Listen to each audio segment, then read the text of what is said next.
देखिए ए का जो उच्चारण स्थान होता है वो होता है ए देतो कंठ तालु। क्या होता है? ए देतो कंठ तालु, अर्थात ए और ए इसका उच्चारण स्थान क्या होगा? कंठ और तालु। तो ये आप सूत्र याद रखिए और सूत्रों को देखिए, एक बार मैंने जो पढ़ाया है उन सारे सूत्रों को देखिए और उनको रटिए। जैसे मैंने पहला सूत्र बताया, अखू विसर्गनीय नाम कंठा, इच्युषा नाम तालु, रतुलषा नाम दंता, उपुब्धमानीय नाम ओष्ठो, वकारस्य दंतोष्ठम।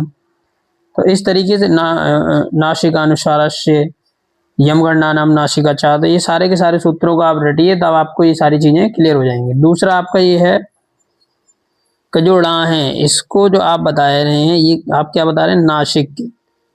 कुछ नासिक बता रहे हैं, कुछ कंठ बता रहे हैं। नासिक नहीं है, नासिक वर्ड जो होता है वो ये वाला होता है, ठीक है।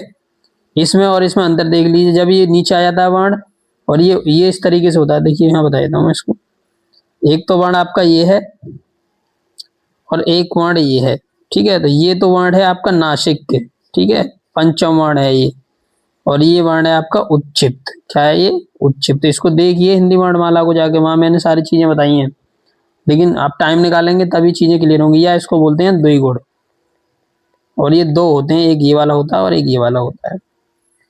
तीसरा क्वेश्चन मैंने कल एक क्वेश्चन बताया था, हिंदी वर्णमाला में सरकारी स्तर पर स्वीकृत वर्णमाला में कितने वर्ण होते हैं? तो सरकारी स्तर पर जो होते हैं, इसको देख लीजिए। सरकारी स्तर पर 49 वर्ण होते हैं और कुल वर्ण जो होते हैं वो 52 होते हैं। किस तरीके से होते हैं 49? एक तो होता है आपका श्रा, एक उतरणा और एक उतरणा। ये तीन वर्णों को माइनस कर दीजिए, कितना आ गया? 49। तो ये तीनों वर्ण सरकारी स्तर पर स्वीकृत वर्णमाला में नहीं पढ़ाए जाते हैं, इसीलिए इसको कितने हो गए? 49। तो सरकारी स्तर पर स्वीकृत वर्णमाला में कितने वर्ण होते हैं? 49। और कुल वर्ण कितने होते हैं? 52। दूसरा इसमें एक क्वेश्चन और मैंने लिया है जिसके बारे में थोड़ा सा जवाब गलत आ रहा है, मैं एक मिनट देख लेता हूँ उसको। शब्द है हमारा संयुक्त स्वर। क्या है? संयुक्त स्वर। तो और एक है हमारा दीर्घ मूल स्वर। क्या है? दीर्घ मूल स्वर। तो देखिए दीर्घ मूल स्वर संयुक्त स्वर होते हैं हमारे ए, ओ और ओ। तो ये दीर्घ मूल स्वर कितने हो गए आपके? संयुक्त स्वर कितने हो गए? 4।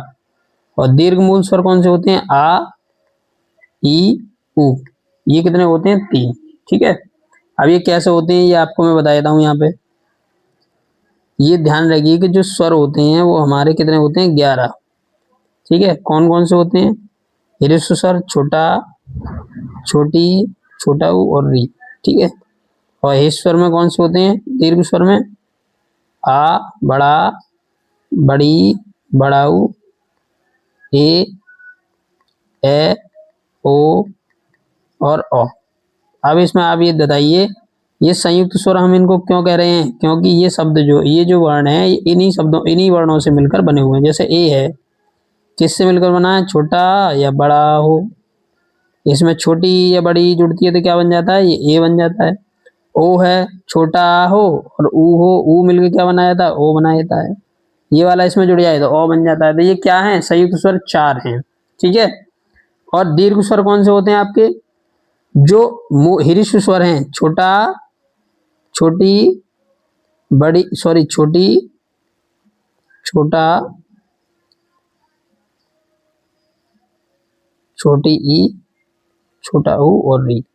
इससे दीर्घ बनता है बड़ा, इससे दीर्घ बनता है बड़ी और इससे दीर्घ बनता है बड़ा ऊ। इसीलिए हम इनको क्या बोलते हैं? दीर्घ मूल स्वर। कितने हो गए? ये 3। ठीक है। और कोई डाउट होता तो आप मुझसे कमेंट में पूछ सकते हैं।